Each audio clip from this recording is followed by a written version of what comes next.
The Tennessee House of Representatives is facing a backlash from protesters following its decision to vote on expelling 3 Democratic lawmakers for leading a gun reform protest in the chamber. After Representative Justin Jones was expelled over the demonstration, which took place after a mass shooting at a Nashville school, a 2/3 majority vote against Gloria Johnson was required to expel her. The vote for expulsion fell short, 65-30, but the third Democrat involved, Justin Pearson, is due to face a possible vote on Thursday. Many protesters at the Capitol building called for gun reform legislation, arguing that expelling lawmakers detracted from that process. Been silenced by a party that is acting like authoritarians. As he left the Capitol on Thursday, Jones said he is not sure what his next steps are following his expulsion.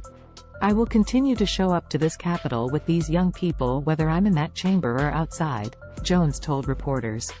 Expulsions are very rare in the last 157 years. The House has expelled only 2 lawmakers, which requires a 2/3 vote. In 1980, after a representative was found guilty of accepting a bribe while in office, and in 2016, when another was expelled over allegations of sexual harassment. This week, Sexton said the 3 Democrats' actions are and always will be unacceptable, and broke several rules of decorum and procedure on the House floor. Sexton said peaceful protesters have always been welcome to the Capitol to have their voices heard on any issue, but that the actions of the Democratic lawmakers had detracted from that process. In effect, those actions took away the voices of the protesters, the focus on the 6 victims who lost their lives, and the families who lost their loved ones, Sexton said in a series of tweets Monday. "We cannot allow the actions of the 3 members to distract us from protecting our children. We will get through this together, and it will require talking about all solutions," Sexton said. During the discussion Thursday, Democratic Representative Joe Towns called the move to expel the nuclear option. "You never use a sledgehammer to kill a gnat," Towns said.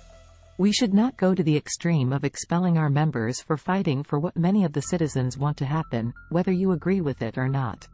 Protesters gather to oppose expulsion, call for gun reform. The move to expel the trio drew protesters to the Capitol Thursday morning, with many wanting to express both their opposition to the lawmakers' removal from office.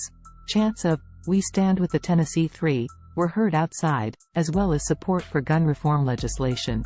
Subscribe for more content like this. To some, the vote to expel Johnson, Jones and Pearson was a distraction from the real issue: keeping children safe. "I want people to know this is not a political issue. It's a child issue," Deborah Castellano, a first-grade teacher in Nashville, told CNN. "If you wash away Democrat, Republican, it's about kids and do we want them to be safe or not? I will stand in front of children and protect as many as I can with my body, but we shouldn't have to, and those kids shouldn't be afraid." Paul Sluntz, a retired United Methodist pastor, knows 2 of the lawmakers personally, he said, adding it was wrong for them to face a vote for their expulsion. "They're good people," Sluntz told CNN affiliate WSMV in an interview outside the Capitol. "They have strong moral convictions. They are people of faith." Discussion Thursday began with Republicans playing footage of the protest last week, showing Jones, Johnson and Pearson standing in the well of the House and using the bullhorn to address their colleagues and protesters in the gallery. Democrats were opposed to having the footage played, arguing it was unfair because they had not seen the video before. However, the Republicans argued that the footage was necessary to provide context for the vote. While the vote to expel Johnson failed, the possibility of Pearson's expulsion looms. The outcome of the vote may have significant implications for the future of gun reform in Tennessee and the United States. As the issue of gun violence continues to plague the country, the actions of lawmakers on both sides of the aisle will undoubtedly continue to be scrutinized. Despite the failed attempt to expel Democratic Representative Gloria Johnson from Tennessee's Republican-controlled House of Representatives, tensions remain high in the state capitol.